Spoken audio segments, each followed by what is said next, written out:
Hi everyone, my name is Lily and I'm the book blogger behind Utopia State of Mind, and I'm going to be sharing with you my top 8 romance picks from 2023. So in the top 8, I actually have 2 that I featured before in my top 10 of 2023, so if you haven't seen that video, go watch that. I will leave the link in the description box below.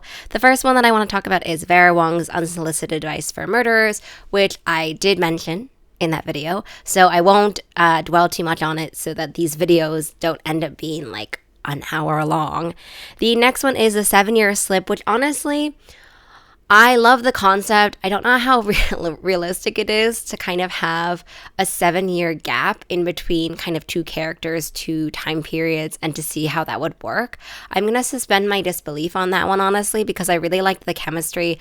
I love Ashley's stories, and this one was just really, really fun. I love timey-wimey, time jumps, time loops, anything related to time. So seeing this in a romance story was really just everything my heart really wanted. The next one is With Love from Cold World, which I remember finishing this and then going to a few events, family and friend events, and people were asking always, what are you reading? What would you recommend? And I immediately always recommended this. I really loved this author's previous book, which is Love in the Time of Serial Killers, I think.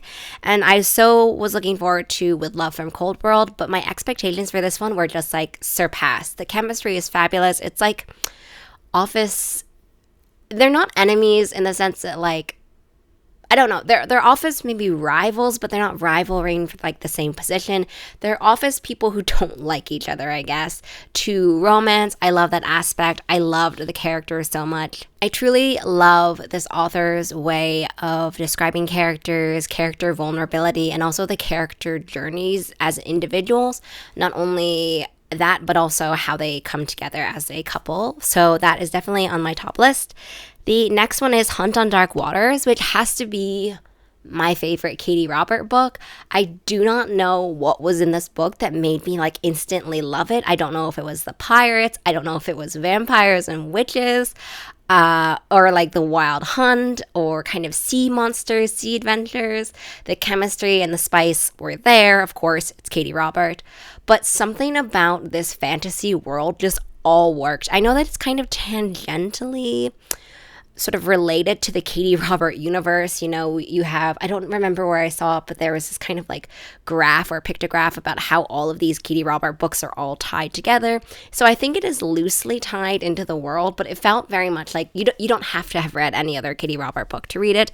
I thought that the chemistry was really fabulous, but I also really loved the character journey that they went on, where the one character who was like trouble personified, she meets this guy and he has been so used to kind of following the rules and seeing these injustices, seeing these things that don't make sense and being like, well, we just kind of have to do it. It's leadership's command. You know what I mean? I'm just someone who follows orders. I may be a captain. There's still people who outrank me, so I just kind of have to go with it. And then, of course, our favorite chaos trouble personified character is kind of like, but do you have to do that? So if you love that kind of interchange, then definitely read Hunt on Dark Waters.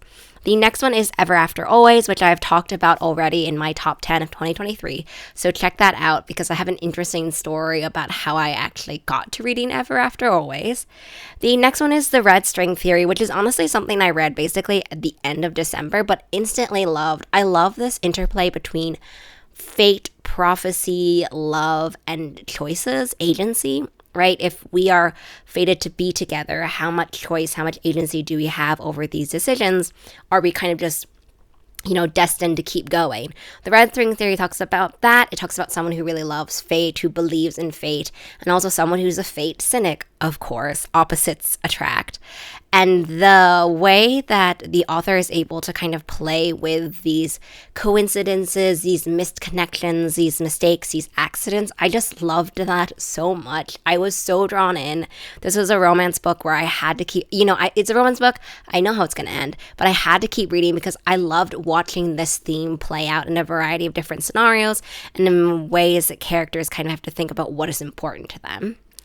The next one is To Have and to Heist, which was just like overall so fun. It is like, okay, so if you really like Partners in Crime, but you were kind of thinking, I would be the worst criminal ever. Like, even if I was especially if I was teaming up with my friends, I would be the worst criminals ever.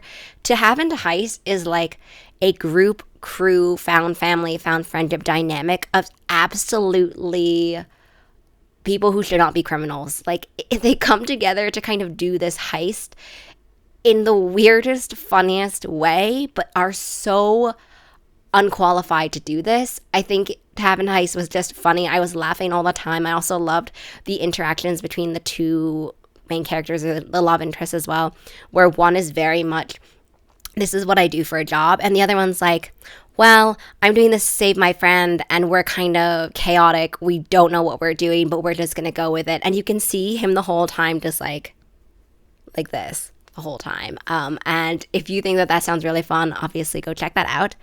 The last one is 7 Days in June, which I listened to in an audiobook. This has been something that I've been seeing around social media for a while. And honestly, I did not know that it was a romance. I just thought it was a contemporary story. But it is a romance. It is spicy. The spice is good. Like, it was so fabulous.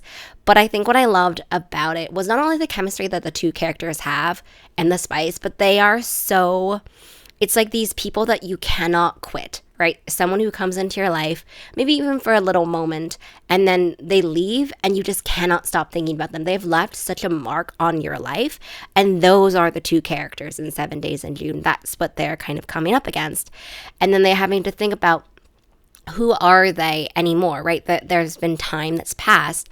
How do they reconcile who they used to be when they first met, maybe also fell in love, and who they are now when life has changed so much in between? Like, all of these things that theme the concept of change, the concept of kind of second chance romance in this specific, perfect storm was amazing. I loved it so much. I listened to the audiobook.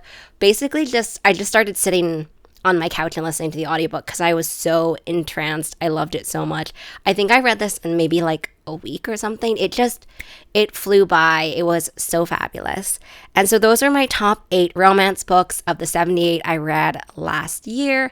I hope that you've enjoyed. Please let me know down below if you've read any of these, or also if you have a top one that you want to share with me for 2024. And I hope you have a really great rest of your reading day, week, month, and 24 year. And I will see you in the next one. Bye.